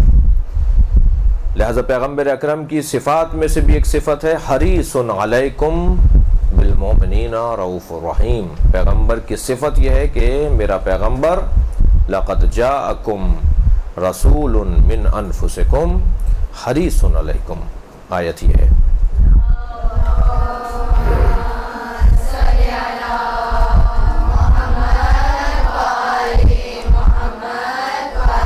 بے تحقیق تم تک آ چکا ایک ایسا بھیجا گیا شخص، ایک ایسا رسول، ایک ایسا بھیجا ہوا فرد جو من انفسکم، تم ہی میں سے ہے، تم ہی میں سے ہے، جس کی پہلی صفت یہ ہے کہ عزیز علیہ ما عنتم، تمہاری پریشانیوں میں وہ پریشان رہتا ہے۔ اس کی دوسری صفت یہ ہے کہ حریص علیکم، وہ تمہارا حریص ہے۔ صفت حرص ذاتی طور پر قابل مذمت صفت نہیں ہے، دیکھا جائے کہ یہ حرص کس چیز کی ہے۔ آپ حریص ہیں، نبی حریص ہیں، اللہ کہہ رہا ہے نبی کو حریص ہے۔ نبی معلوم یہ ہوا کہ یہ کوئی بری شے نہیں ہے، اس لیے کہ اللہ نے طے کیا ہوا ہے کہ ہر برائی کو نبی اور آل نبی سے دور رکھے گا۔ اگر نبی کو وہ حریص کہہ رہا ہے تو اس کا مطلب یہ ہے کہ حرص ذاتی طور پر بری چیز نہیں ہے۔ جی حرص کی ایک مثال لے لیجئے، دسترخوان لگا ہوا ہے، ایک ہی ظرف میں مثلا غذا ہے، سالن ہے، اور آدمی ہیں 10، پلیٹیں 10 رکھی ہیں، غذا ایک ہی جگہ پر ہے۔ اب آپ دسترخوان پہ پہچانے ان میں حریص کون کون ہے، اندازہ ہو جائے گا کہ جس کے ہاتھ بار بار بڑھ رہے ہوں، جو جلدی لینا چاہتا ہو، جو جلدی کھانا چاہتا ہو، جو جلدی کسی طرح جی اپنی پلیٹ کو بھرنا چاہتا ہو، اس کا انداز، اس کا اسٹائل بتا دے گا یہ حریص ہے۔ جی جو بہت بردباری کے ساتھ بیٹھا ہو، تحمل مزاج کے ساتھ بیٹھا ہو، بچے گا تو کھا لیں گے، ان کو پہلے کھانے دو، البتہ وہ نقصان اٹھانے والوں میں سے ہوگا۔ لیکن اتنا ضرور ہے کہ اس انداز سے ہمیں محسوس ہو جائے گا کہ ان میں حریص کون ہے۔ طالب، پانے والا، لینے والا، حاصل کرنے والا، جلدی کرنا، کسی چیز کو پانے میں جلدی کرنا، یہ انداز ہے ہرس کی. مگر یہ چیز ہر جگہ بری نہیں ہے. مثلا علم حاصل کرنے میں جلدی کرنا بری شے نہیں ہے. مثلا دنیا کو حاصل کرنے میں جلدی کرنا بری بات ہے. تو بس دیکھا جائے گا کہ کون ہے جو کون سی چیز کا حریص ہے. مثلا اگر کہا جائے زید حریص علی الدنیا، زید دنیا کا حریص، تو یہ قابل مذمت بات ہو رہی ہے. اور اگر کہا جائے زید حریص علی العلم، زید علم کا حریص ہے، تو یہ تعریف کی بات ہو رہی ہے، یہ مذمت نہیں ہو رہی ہے، قابل تعریف بات ہے. پیغمبر کس کے حریص ہیں؟ حریص علیکم. قرآن کہہ رہا ہے ہمارا پیغمبر، ہمارا بھیجا ہوا تمہارا حریص ہے. تمہاری دنیا کا، تمہارے مال کا، تمہارے گھوڑے کا، تمہارے اونٹ کا، تمہاری زمین کا، تمہارے پیسے کا حریص نہیں ہے، تمہارا حریص ہے. تمہیں چاہتا ہے، تمہیں ترقی دیکھنا چاہتا ہے، ترقی یافتہ دیکھنا چاہتا ہے، تمہیں عزیز دیکھنا چاہتا ہے، تمہیں سربلند دیکھنا چاہتا ہے، تمہیں آبرومند دیکھنا چاہتا ہے، تمہیں سرفراز دیکھنا چاہتا ہے. وہ دیکھنا چاہتا ہے کہ کس طرح سے تم ترقی کرو، تمہیں پشیمانیوں، ندامتوں اور نقمتوں کا سامنا نہ کرنا پڑے، بلکہ تمہیں وہ سربلند دیکھنا چاہتا ہے، بلند دیکھنا چاہتا ہے. حریص علیکم بالمومنین رؤوف الرحیم. اور ہمارے نبی کی تیسری صفت یہ ہے کہ وہ مومنین پر رؤوف بھی ہیں اور رحیم بھی ہیں. لہٰذا یہاں پر جو ہمیں دعوت سبیل رب کا اللہ حکم دے رہا ہے، پیغمبر کو حکم دے رہا ہے، اور قاعدہ کاسوٹی پیمانہ پیغمبر کے ذریعے سے فراہم کیا جا رہا ہے کہ جو اللہ کے رستے کی طرف بلانے والے لوگ ہوں ان میں کیا صفتیں ہونی چاہیے. جو اللہ کے رستے کی طرف بلانے والے لوگ ہوں یعنی آپ لوگ، ان میں کیا صفت ہونی چاہیے. آپ لوگوں کو اچھائی کی طرف بلانے کا ارادہ رکھتے ہیں، آپ چاہتے یہ ہیں کہ معاشرے میں اچھائیوں کو فروغ ملے، برائیوں کا خاتمہ ہو، نیکیاں عام ہوں، عبادتیں فروغ پائیں، گناہوں کا خاتمہ ہو، سکون اور چین ہمارے گھروں پر حاکم ہو جائے. تو اس کام کو کرنے والے کی کچھ صفتیں ہیں. اس کام کو کرنے والے کے لیے کچھ اصول دیے گئے ہیں. ادعو الی سبیل ربک، دعوت دینے والے قرار پاؤ، مبلغ بنو، اللہ کے رستے کی طرف لوگوں کو تبلیغ کرو. اور یہ طے ہے کہ جو مبلغ ہے اسے پہلے مبلغ ہونا پڑے گا، جو پہلے اسے خود سمجھنے والا بننا پڑے گا، پھر سمجھانے والا بن سکے گا. وہ پہلے اسے مبلغ بننا ہے، کوئی اسے سمجھائے، اس قابل اسے اس کے لیے تیاری کرنی پڑے گی. جب وہ خود سمجھ لے گا تو پھر مبلغ بنے گا. پہلے شاگرد بننا پڑے گا، پھر استاد بنے گا. پہلے سمجھے گا پھر سمجھائے گا نا، ایسا ہی ہے. ادعو الی سبیل ربک، اپنے رب کے رستے کی طرف بلاؤ، اپنے رب کے رستے کی طرف. رب کہہ کر اللہ نے ایک اور پیغام بھی دیا ہے جس میں رافت ہے، محبت ہے، اپنائیت ہے، پیار ہے. رب، رب کے لفظ میں پیار پایا جاتا ہے، لفظ رب میں محبت پائی جاتی ہے، لفظ اللہ میں جلالت پائی جاتی ہے، لفظ قہار میں جلالت پائی جاتی ہے. لیکن لفظ رب، پالنے والا، کھلانے والا، پرورش کرنے والا، محبت کرنے والا، رب کے رستے کی طرف بلاؤ. ایسے رستے کی طرف بلاؤ، اس کے رستے کی طرف بلاؤ جس کو ربوبیت کے رشتے سے یاد کیا جا رہا ہے. اور وہ ربوبیت کا رشتہ پیار کا رشتہ ہے. ڈرو نہیں، گھبراؤ نہیں، اللہ کی طرف بلاؤ. اور اللہ یعنی جو رب ہے. ادعو الی سبیل ربک بالحکمت والموعظۃ الحسنہ، اپنے رب کے رستے کی طرف بلاؤ بالحکمت، دانائی کے ساتھ، سمجھداری کے ساتھ. آپ جس سے بات کر رہے ہیں آپ کو پتا ہونا چاہیے کہ اس کا ذہنیت کیسی ہے. آپ اگر ذہنیت شناسی کے بعد کوئی بات کہیں گے تو اس کا اثر ہوگا، اور اگر آپ ذہن پہچاننے سے پہلے کوئی بات کر دیں گے تو ریئیکشن ہوگا، شدت بڑھے گی، لڑائی ہو جائے گی، جھگڑا ہو جائے گا، کام نہیں کر پائیں گے، فائدہ نہیں پہنچا سکیں گے کسی کو. حکمت، سمجھداری. آپ کو پتا ہے آپ کے تایا جان کا یہ مزاج ہے، آپ کو معلوم ہے آپ کی جو مثال کے طور پہ ممانی ہیں ان کا یہ انداز ہے، آپ کو پتا ہے آپ کی جو بھاوج ہیں، بھابھی ہیں، ان کا یہ انداز ہے، وہ اس چیز سے چڑھتے ہیں، ان کو یہ اس کی حساسیت ہے فلاں مسئلے میں. تو آپ اگر کوئی ایسا کام کرنا چاہ رہے ہیں کہ جس میں ان کو کسی طرح کا تناؤ ہو جائے گا، تو آپ کو پھر وہاں وہی رستہ نہیں اپنانا پڑے گا جو آپ نے کل کسی اور کے ساتھ اپنایا تھا. آپ کو طریقہ بدلنا پڑے گا، الفاظ بدلنے پڑیں گے، تحمل مزاجی سے اس کو بات پہنچانی پڑے گی، حکمت، دانائی، سمجھداری، جذباتیت نہیں ہونی چاہیے، جلد بازی نہیں ہونی چاہیے جی۔ ایک دن میں چھو منتر سے سب صحیح نہیں ہو جائیں گے، کچھ کرنا پڑے گا، رستے نکالنے پڑیں گے، ہر ایک کے لیے علیحدہ رستہ نکالنا پڑے گا۔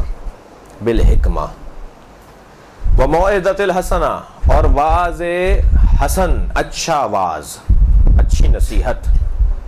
ہمیشہ واعظ زبان سے نہیں کیا جاتا، ہمیشہ تقریر کر کے کسی کو آپ نصیحت نہیں کریں گے، بعض اوقات عمل کے ذریعے سے بھی واعظ ہوتا ہے، انداز بھی آپ کا واعظ بن جائے گا، نصیحت بن جائے گا جی۔ بالموعظہ، موعظۃ الحسنہ، بالحکمہ وموعظۃ الحسنہ، موعظہ حسنہ۔ آیت اللہ بروجردی کا نام آپ نے سنا ہے، ہمارے مجتہدین میں سے تھے، صاحب کرامت عالم دین تھے۔ ان کے شاگرد کہتے ہیں جب میں نے انہیں قبر میں اتارا، آیت اللہ عراقی جن سے میں نے خود سنا ہے، ان کے شاگرد سے میں نے خود سنا کہ جنہوں نے انہیں قبر میں اتارا تھا، اب سے 10-12 سال پہلے، وہ بہت ضعیف العمر تھے، ان کا انتقال ہو چکا ہے، آیت اللہ عراقی کی بات کر رہا ہوں۔ وہ بیان کر رہے تھے کہ جب ہم نے میں نے جب انہیں قبر میں اتارا اپنے استاد کو، تو تلقین پڑھنے کے لیے میں نے خواہش ظاہر کی کہ میں خود تلقین پڑھوں گا۔ تلقین مجھے یاد تھی، میں ان کے شانے ہلا کے تلقین انہیں سنا رہا تھا، تو مجھے محسوس ہوا کہ کوئی تلقین میرے ساتھ پڑھ رہا ہے، تو میرے ذہن میں یہ خیال آیا کہ جو باہر لوگ کھڑے ہیں قبر کے باہر، یہ کوئی تلقین میرے ساتھ دہرا رہا ہے۔ جب میں نے غور سے دیکھا تو آیت اللہ برجردی خود ہی پڑھ رہے تھے میرے ساتھ ساتھ، یہ مثلا اس درجے کے عالم۔ فرماتے ہیں جب ان کو ہم نے تلقین سنا دی تو میں نے دل میں آیا کہ ان کے پیروں کا بوسہ لے لوں، تو میں ان کے پیروں کی طرف جب جھکا تو انہوں نے پیر سمیٹنا شروع کر دیا، یعنی وہ نہیں چاہتے تھے کہ یہ میری پیروں کا بوسہ دیں۔ جنازے کی بات ہو رہی ہے، یہ اس درجے کا ولی خدا، اس درجے کا عالم، متقی، ولی۔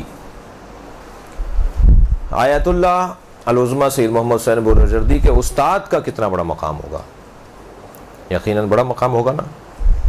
موعظہ حسنہ کی بات کر رہا ہوں، اس کے اوپر مثال دے رہا ہوں، کیسے کہیں کہ کسی کو اچھا لگ جائے، کسی کو بات سمجھ میں آ جائے، کیا طریقہ اپنائیں کہ جس سے اس کو وہ بات سمجھ میں آ جائے۔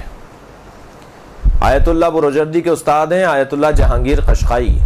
آیت اللہ اور عالم دین تو بعد میں ہوں گے، 40 سال تک وہ دیندار نہیں تھے، دین کے قریب نہیں تھے، کوئی تعلق نہیں تھا ان کا مذہب سے اور دین سے، 40 سال کی عمر تک موسیقار تھے، موسیقی بجا کر، گانے گا کر اپنے گھر چلا رہے تھے، کوئی دین کا تعلق ان کا، دین سے ان کا کوئی تعلق نہیں تھا۔ وہ موسیقی جو آلات ہوتے ہیں ان میں ایک آلہ ہوتا ہے جس میں ایک تار لگا ہوا ہوتا ہے، وہ تار بجاتے ہیں تو آواز آتی ہے، پھر وہ اس کو بجا کر جو ہے وہ لوگوں کو جمع کرتے ہیں، گانا گاتے ہیں، اور پھر سکے مل جاتے ہیں اور گھر میں راشن آ جاتا ہے۔ تو ایک دفعہ وہ تار ٹوٹ گیا ان کا، وہ جو تار بجاتے ہیں نا، وہ تار ٹوٹ گیا ان کا، ظاہر ہے وہ تار ہی جب ٹوٹ گیا تو وہ بجائیں گے کیسے، گھر کا گزر بسر کیسے ہوگا؟ تو اس کو جڑوانے کے لیے اصفہان کے شہر میں آ گئے، کسی علاقے سے، اصفہان بڑا شہر تھا، وہاں گئے تو ایک چوک کے اوپر موچی بیٹھا ہوا جوتیاں بنا رہا تھا، جوتیاں جو ٹوٹ جاتی ہیں لوگ دے جاتے ہیں، ذرا بند لگا دو، تو وہ اس کے اندر بند لگا دیتا ہے، وہ بیٹھا ہوا بند لگا رہا تھا۔ تو یہ اس کے پاس کھڑے ہوئے کہنے لگے تم اصفہان میں رہتے ہو، میرے یہ جو ہے گٹار ہے اس کا تار ٹوٹ گیا ہے، تو یہ تار بتاؤ کہاں سے جڑے گا؟ تو موچی نے سر سے لے کے پیر تک دیکھا اور کہا تمہارا جو اللہ سے تار ٹوٹا ہوا ہے اس کی بھی فکر ہے، تمہارا بھی تو تار ٹوٹا ہوا ہے، کوئی تعلق ہی نہیں اللہ سے، تار ٹوٹے ہوئے ہیں جی۔ ایک دم زمین پر بیٹھ گئے اسی کے پاس، کہنے لگے ہاں یہ بتاؤ یہ تار کون جوڑتا ہے، میرا تار جو میرے اللہ سے ٹوٹا ہوا ہے یہ کون جوڑے گا؟ یعنی وہ جملہ ان پر اتنا اثر کر گیا، موعظہ حسنہ کی میں بات کر رہا تھا، اس انداز سے سمجھائیں کہ دل پر فوراً اثر کرے۔ فوراً بیٹھ گئے زمین پر، کہنے لگے بتاؤ یہ والا تار کون جوڑتا ہے؟ تو انہوں نے مدرسے کی طرف اشارہ کیا، کہنے لگے وہ سامنے مدرسہ اصفہانی، اصفہان کا مدرسہ، کہا وہ جو سامنے مدرسہ ہے اس میں جتنے بھی بزرگ بیٹھے ہوئے ہیں وہ طالب علموں کو لیے بیٹھے ہیں، وہ سب تار جوڑ رہے ہیں بیٹھے ہوئے، ان کا کام تار جوڑنا ہے، اللہ سے تعلقات بہتر کروانا ہے۔ یہ صاحب چلے گئے وہاں جہانگیر قشقائی صاحب، اور انہوں نے اپنے اللہ سے تار جڑوایا، اور تار ایسا جڑا کہ مجتہد بن گئے، اور نہ صرف مجتہد بلکہ آیت اللہ بروجردی جیسے عارف کے استاد بن گئے۔ تو موعظہ حسنہ جو ہے اس انداز سے کسی کو سمجھائیں کہ جس انداز سے وہ اسے برا نہیں محسوس کرے، اسے اچھا سمجھے، آپ کو ہمدرد سمجھے۔ اور ویسے بھی جو مبلغین ہوتے ہیں اور جو واعظین ہوتے ہیں ان کے ہاں تحمل مزاجی دوسروں سے زیادہ ہونا چاہیے، برداشت تحمل مزاجی ان کے ہاں دوسروں سے زیادہ ہونا چاہیے۔ آپ کے درمیان مجھے ابھی میں جب وقفے میں گیا ہوں تو مجھے بتایا کہ بعض خواہران ذاکرائیں بھی ہیں اور مجالس پڑھتی ہیں اور سینئر ہیں، جو میرے لیے ایک اچھا موقع ہے کہ ہمارے ہم کار ہیں، ہمارا کام بھی یہی ہے۔ تو غرض یہ کہ اللہ کے راستے کی طرف بلانا ہے بالحکمہ و موعظۃ الحسنہ، لیکن کبھی کبھی تھوڑی سی آستینیں بھی لوٹنی پڑتی ہیں، جس کو قرآن جدال کہہ رہا ہے، وَجَادِلْهُمْ بِالَّتِي هِيَ أَحْسَنُ، تھوڑا سا سخت لہجہ بھی کرو کبھی کبھی، مگر اس میں بدتمیزی نہیں ہو، تہذیب، آداب، اخلاقیات کو ہاتھ سے نہ جانے دیا جائے۔ اگر تھوڑا سا تناؤ کی کیفیت بھی ہو جائے، یہ تیسرے مرحلے پر دیکھیں نا، ترتیب میں اللہ نے اس کو سب سے آخر میں رکھا ہے۔ میں نہیں سمجھتا کہ اس کی ضرورت پڑے گی، اس کی ضرورت شاید نہ پڑے ہمیں، اس کی شاید ضرورت ہی نہ پڑے ہمیں۔ تیسرے مرحلے پہ جا کر وَجَادِلْهُمْ بِالَّتِي هِيَ أَحْسَنُ، تیسرے مرحلے پہ جا کر جدال ہو، اور جدال بھی جدال احسن ہونا چاہیے، تناؤ بھی، تکرار بھی، بحث و مباحثہ بھی، جملوں کا رد و بدل بھی اگر ہو تو وہ احسن طریقے سے ہو، بدتمیزی نہیں ہو، تہذیب کے دائرے سے ہاتھ نہ جائے باہر۔ یہ ہمیں خطوط دی ہیں پروردگار عالم نے، معاشرے میں خوبیوں کو عام کرنے کی، اچھائیوں کو بڑھانے کا، یہ ہمیں اللہ نے ایک دستور دیا ہے، جس دستور کے مطابق ہم اور آپ میں سے بہت سے، ممکن ہے سب بچیاں، سب خواہران یہ نہ چاہتی ہوں کہ ہم جا کے کوئی تقریر کریں، ہم کوئی جا کر مجلس پڑھیں، ہم اس لیے یہاں نہیں پڑھنے آ رہے کہ ہم مجلس بھی پڑھیں جا کر، ہم تو خود صرف اپنے لیے پڑھنے آئے ہیں، خود اپنی اصلاح کرنے آئے ہیں، اپنی معلومات بڑھانے آئے ہیں، اپنے آپ کو اچھا انسان بنانے کے لیے مدرسے میں آ رہے ہیں۔ سب ضروری نہیں ہے کہ مجلس پڑھنے کا بھی شوق رکھتے ہوں، البتہ یہ بات بھی ذہن میں رہے کہ ضروری نہیں ہے کہ آپ اگر مجلس پڑھنے کا ارادہ نہیں رکھتے تو آپ مبلغ نہیں ہوں گے۔ مبلغ تو انسان اپنے عمل سے ہوتا ہے، اس کا اٹھ بیٹھ، اس کا بولنا، اس کے رویے، اس کی روش، اس کے طریقے خود ایک تبلیغ ہے۔ بھائی کون ہے یہ بچی، یہ مدرسے پڑھنے جاتی ہے، جھوٹ نہیں بول رہی، یہ خود ایک تبلیغ ہے۔ اب آپ کو کہنے کی ضرورت نہیں ہے جھوٹ نہیں بولا کرو، بھائی آپ نہیں بول رہی جھوٹ، یہ خود ایک تبلیغ ہے جی۔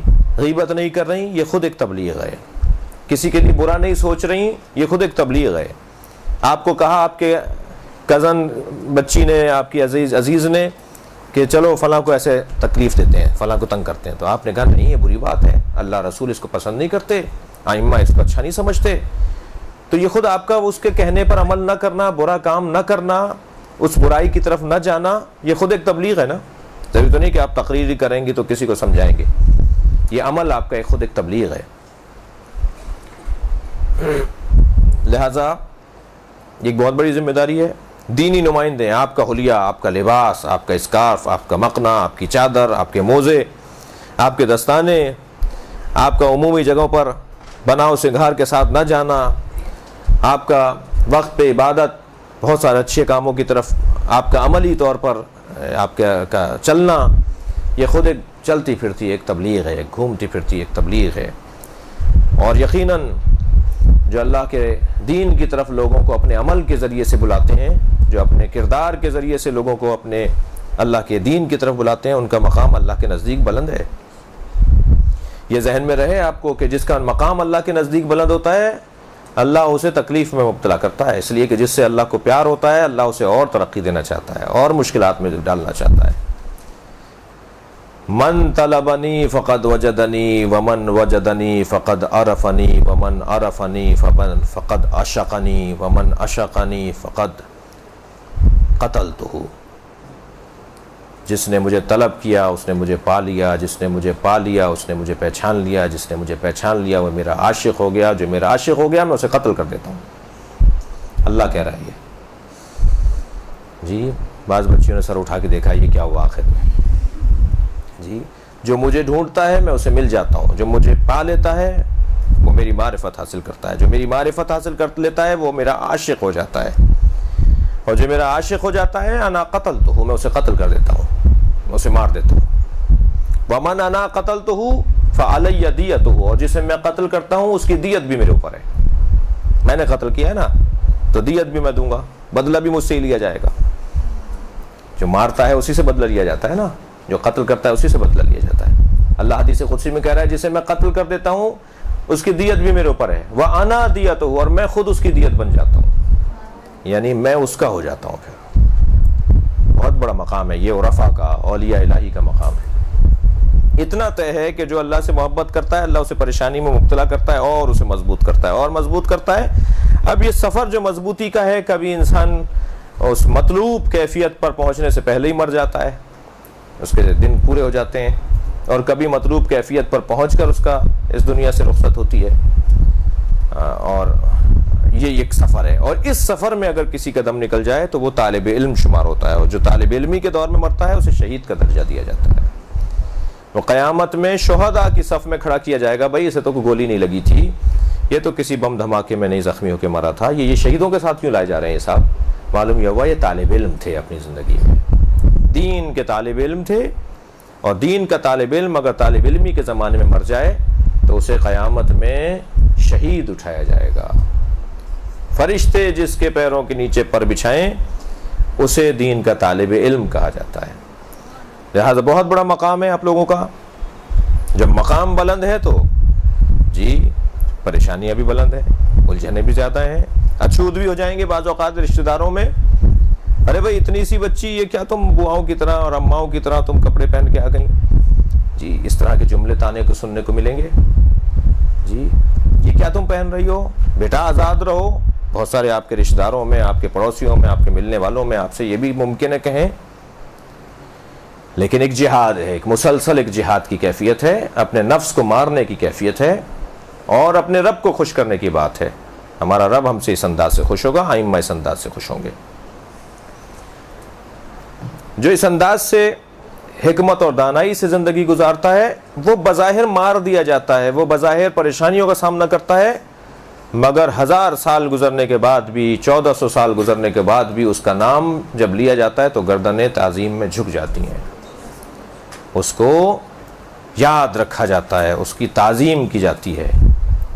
ایک طویل فہرست ہے ان شخصیات کی، ان اصحاب کی، ان اولیاء الہی کی، ان اصحاب ائمہ کی کہ جنہوں نے اصولوں کی خاطر زندگی گزاری۔ یہ جو آپ کی ریاضت ہے، جو آپ کی محنت ہے، یہ آپ کی شخصیت کو بنانے کے لیے ہے، شخصیت بنے گی۔ ابھی تک بہت سو کا شخص ہے، فلاں کی بیٹی ہیں، فلاں کی پوتی ہیں، فلاں کی نواسی ہیں، فلاں کی بہنیں، یہ شخص کا تعارف ہے۔ لیکن جب وہ ذاتی طور پر کوئی محنت کرتا ہے، ریاضت اٹھاتا ہے، اپنے نفس کو مارتا ہے، مشقت اٹھاتا ہے، پریشانیوں کا سامنا کرتا ہے اعلیٰ ہدف اور مقصد کی خاطر، تو یہ شخص شخصیت میں تبدیل ہو جاتا ہے۔ پھر اب یہ نہیں پوچھا جائے گا ان کے ابا کا نام کیا ہے، کیا غرض ہمیں ان کے ابا کا نام کیا ہے۔ پھر یہ نہیں پوچھا جائے گا کہ ان کے دادا کا نام کیا تھا، یہ کس کے پوتے ہیں، کیا غرض کہ ان کے دادا کیا تھے۔ پھر کہا جائے گا یہ خود کیا ہیں۔ پھر یہ ان کی ذات جو ہے، ان کی شخصیت جو ہے وہ خود ایک نشانی قرار پائے گی، ایک عنوان بن جائے گی پوری۔ اس کے لیے پھر انہیں اپنے تعارف میں یہ بتانا نہیں پڑے گا کہ ہم امروہہ کے ہیں اور ہم آگرہ کے ہیں اور ہم مثال کے طور پہ لکھنؤ کے ہیں، اور ہم یہ ضرورت ہی نہیں ہے بتانے کی۔ پھر لکھنؤ کہے گا یہ ہمارے ہیں، پھر آگرہ کہے گا یہ ہمارے ہیں، پھر کراچی کہے گا یہ ہمارے ہیں، پھر پاکستان کہے گا یہ ہمارے ہیں۔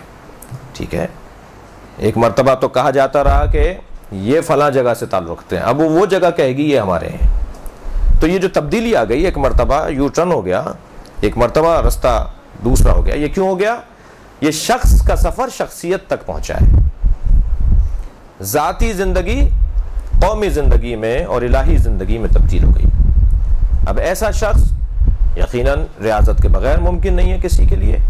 یہ بھی آپ کے ذہنوں میں رہے اور ہے، اس کو میں تکرار کر رہا ہوں، اور وہ یہ کہ بدن تو مؤنث اور مذکر ہوتا ہے، بدن تو مرد کا اور عورت کا ہوتا ہے، مگر روح مؤنث اور مذکر نہیں ہے۔ روح مرد اور عورت کی نہیں ہوتی، روح مردانہ اور زنانہ نہیں ہوتی، روح ہے۔ اور اللہ تک پہنچنے کے لیے بدن اصالت نہیں رکھتا، روح کو اصالت حاصل ہے۔ اللہ کا قرب حاصل کرنے کے لیے، اہل بیت کے نزدیک مقام پانے کے لیے عظمت حاصل کرنے کے لیے بدن کو اصالت حاصل نہیں ہے، اولویت حاصل نہیں ہے، ترجیح حاصل نہیں ہے. پہلا کام بدن کا نہیں ہے، پہلا کام روح کا ہے. قرب الہی حاصل کرنے کے لیے بدن اصالت نہیں رکھتا، روح اصالت رکھتی ہے. اور جب اصل چیز روح ہے تو پھر بعض اوقات مردوں سے زیادہ عورتیں کامیاب دکھائی دیتی ہیں معرفت کے باب میں، جی للہیت کے باب میں، قرب الہی کے باب میں، عظمتوں کے باب میں بہت سی عورتیں مردوں سے زیادہ دکھائی دیتی ہیں. لازمہ نہیں ہے کہ ہمیشہ مرد ہی جو ہے وہ کوئی کارنامہ کریں، بلکہ جس کی روح بلند ہوگی، جس نے اپنے نفس کے اوپر اپنی روح پر قابو اور کنٹرول رکھا ہوگا اور ایک ریاضت کرتے ہوئے شخص سے شخصیت کا سفر کیا ہوگا، وہ انسان کامیاب انسان شمار ہوگا. اب یہ شخصیت جو کامیاب کہلائے گی اور ایک شخصیت کہلائے گی، اس کے لیے کچھ اصول ہیں. موٹے موٹے اصولوں کی طرف توجہ کریں. وہ اصول ہیں. سب سے پہلا اصول یا ایک اصول کسی شخصیت کی تعمیر کے لیے وہ یہ ہے کہ وہ زندگی گزارے اصولوں پر مشتمل، اصولوں پر مشتمل زندگی. سوکھے پتوں کی طرح زندگی نہیں گزارے، ہوا کے جھونکے کے اوپر، ہوا کے دوش کے اوپر زندگی نہ گزارے، اصولوں پر زندگی گزارے. اصول کے مطابق اپنے فیصلے لے. میرا یہ اصول زندگی ہے جو قرآن و سنت اور ائمہ کی تعلیمات کی روشنی میں اصول مرتب کیے جائیں. پابند اصول. مجھے معلوم ہو رہا ہے تھوڑا تھوڑا چھوٹی بچیاں ذرا تھک رہی ہیں، لیکن تھوڑی سی اور برداشت کر لیجیے مجھے تھوڑی دیر اور. کیا ٹائم ہو رہا ہے جی؟ 5:45 ہو رہے ہیں. بس 5-8 منٹ اور ہیں آپ کے ساتھ جی. اصولوں پر مشتمل زندگی ہو، اصولوں پر مشتمل زندگی. وہ اپنی دنیا کو ترک کر دے، وہ اپنی لذت کو ترک کر دے، وہ اپنے مادی جو سہولتیں ہیں انہیں ترک کر دے، کیونکہ اصولوں سے ٹکرا رہے ہیں. وہ مادی اصول، مادی سہولتیں، وہ دنیا اصولوں سے ٹکرا رہی ہے، لہذا چھوڑ دیا ہم نے. ہم نہیں لے رہے اس چیز کو، اس لیے کہ ہمارے اصول نہیں کہہ رہے. حضرت مسلم ابن عقیل کو حضرت ہانی ابن عروہ نے کہا کہ عبید اللہ ابن زیاد میری عیادت کرنے آ رہا ہے، میں پانی مانگوں گا تو آپ سمجھ لیجئے گا کہ میں آپ کو اشارہ دے رہا ہوں کہ اب بہترین وقت ہے کہ آپ پردے کے پیچھے سے آ کے اس کو خنجر مار دیں. میں جب دیکھوں گا کہ موقع کب بہتر ہے، میں اسی وقت کہوں گا کہ مجھے پانی پلایا جائے. تو پانی تو میرا غلام لے کر آئے گا، کوئی اور لے کر آئے گا، آپ سمجھ لیجئے گا کہ میں آپ کو بلا رہا ہوں کہ اسے آ کے مار دیں. عبید اللہ ابن زیاد مر جائے گا. کوفے میں سب سے بڑا مزاحم ہے، سب سے بڑی رکاوٹ ہے، لہٰذا جب وہ مر جائے گا تو رکاوٹ دور ہو جائے گی. ہانی ابن عروہ پکارتے رہ گئے پانی لے کر آؤ. پانی آ گیا. پھر کہا پانی لے کر آؤ، نہیں آیا حضرت مسلم. یہاں تک کہ جی کچھ کہہ رہی ہیں آپ؟ ہماری بہن کچھ کہہ رہی ہے. کچھ کہہ رہی ہیں؟ اچھا، ہم سے کہہ لیجئے، آپس میں نہیں کہیے، ٹھیک ہے. ایک صلوات پڑھیں ذرا محمد و آل محمد پر.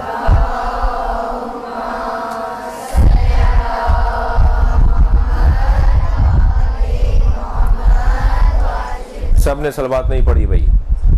اللہم صل علی محمد و آل محمد.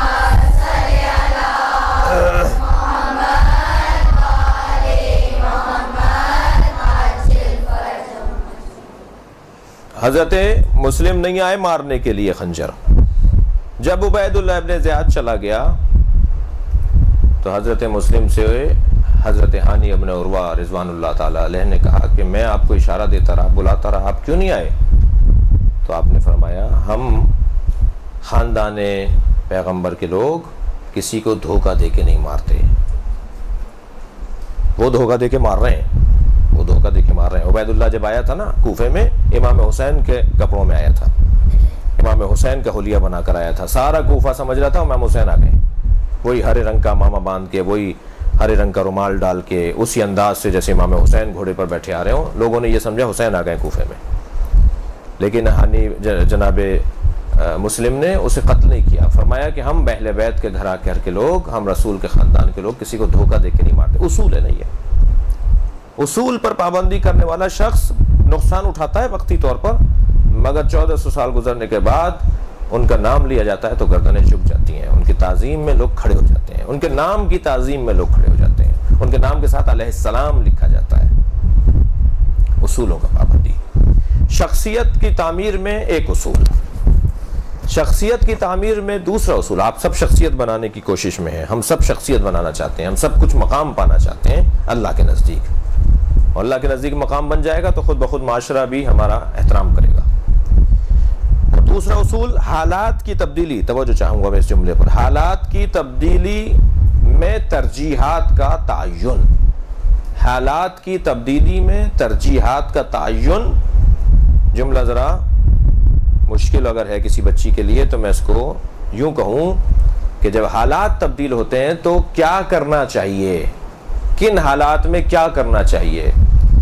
حالات کے بدلنے سے اپنا انداز بدلنا ہے، طریقہ بدلنا ہے، روش بدلنی ہے، اپنا اسٹائل بدلنا ہے، اپنے طریقے کو تبدیل کرنا ہے۔ حالات کے بدلنے سے اب ہمیں کیا کرنا چاہیے، اس چیز کا تعین انسان کی شخصیت کو بناتا ہے۔ حالات کی تبدیلی سے ترجیحات کا تعین۔ وہ علی بن ابی طالب جو نبی کے زمانے میں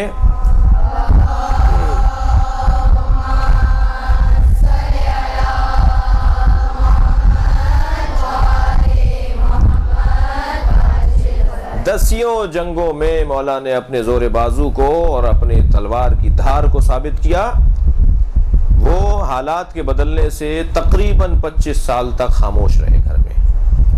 حالات کی تبدیلی ہے، اب انہیں طے کرنا ہے کہ کیا کرنا ہے اس وقت۔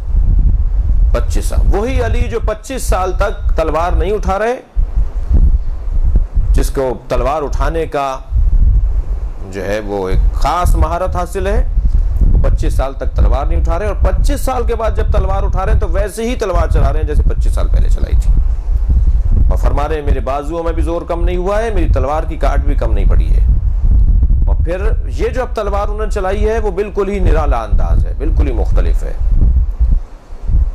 پیغمبر اکرم کے زمانے میں جنگوں میں مال غنیمت ملتا تھا، مولا کائنات نے جب جنگ جمل کو سر کر لیا اور کامیاب ہو گئے تو آپ نے اعلان کیا خبردار جنگ تمام ہو رہی ہے، ہم کامیاب ہو رہے ہیں، جنگ تمام ہوگی، ہم کامیاب ہو جائیں گے، کوئی مال غنیمت نہیں لے گا، جس کی جو چیز گری ہے کوئی ہاتھ نہیں لگائے گا۔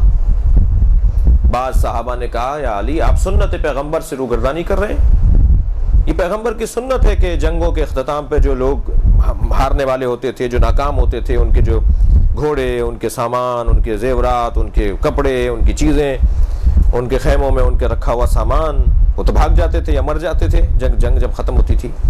تو پیغمبر کی سنت یہ ہوتی تھی کہ وہ چیزیں مال غنیمت میں تقسیم ہوتی تھی مسلمانوں کے درمیان۔ مولا نے فرمایا کوئی نہیں لے گا، کوئی کسی چیز کو ہاتھ نہیں لگائے گا۔ یہ حالات کی تبدیلی سے ترجیحات کا تعین علی کر رہے ہیں۔ لوگوں نے کہا آپ سنت پیغمبر سے روگردانی کر رہے ہیں، حضرت نے فرمایا نہیں، میں سنت پیغمبر سے روگردانی نہیں کر رہا، میں ناموس پیغمبر کا تحفظ کر رہا ہوں۔ اس لیے کہ اگر تم نے مال غنیمت لینے کی میں نے تمہیں اجازت دے دی تو تم اس لشکر کی عورتوں کو بھی کنیز بناؤ گے، اور اس لشکر میں جو عورتیں ہیں وہ تمہاری مائیں ہیں، ماؤں کو کنیز بناؤ گے۔ حضرت عائشہ تھی نا، اس لشکر میں تمہاری مائیں ہیں۔ حالات کی تبدیلی سے ترجیحات کا تعین کرنا کیا ہے، کیسے اس مرحلے کو گزارنا ہے۔ غرض آپ اور ہم سب کی کوشش یہ ہے کہ ہم اللہ کے نزدیک مقام پائیں، اور اللہ کے نزدیک جب ہمارا مقام ہو جائے گا تو خود بخود عوام تو پھر ہمارے پیچھے ہے، عوام کو تو پھر اللہ ہمارے پیچھے لگائے گا، عوام کو ہمیں ڈھونڈنا نہیں پڑے گا، لوگوں کو ہمیں جمع نہیں کرنا پڑے گا، خود بخود لوگ ہمارے پیچھے لگیں گے، اس لیے کہ اللہ چاہتا ہوگا کہ لوگ ہمارا احترام کریں۔ اور امام حسین کیا فرماتے ہیں، اللہ جس نے تجھے پا لیا اس نے کیا کھویا، اور جس نے تجھے کھو دیا اس نے کیا پایا۔ ایک جگہ اور امام حسین فرماتے ہیں کہ اللہ جس نے لوگوں کی خاطر تجھے چھوڑ دیا اسے نہ لوگ ملے نہ تو ملا، اور جس نے تیری خاطر لوگوں کو چھوڑ دیا اسے تو بھی ملا اور لوگ بھی اسے ملے۔ لہذا اصل جو ہے وہ قرب پروردگار، اپنے رب کی رضایت، اپنے مالک کو خوش کرنے کا ہدف اور مقصد ہے، اور پھر خود بخود دنیا بھی پیروں کے نیچے آ جائے گی۔ کچھ سوالات کے ہم جوابات نہیں دے پائے، انشاءاللہ کسی اور مرحلے پر اگر یہ توفیق حاصل ہوئی آنے کی تو ان سوالات کے جوابات دیں گے۔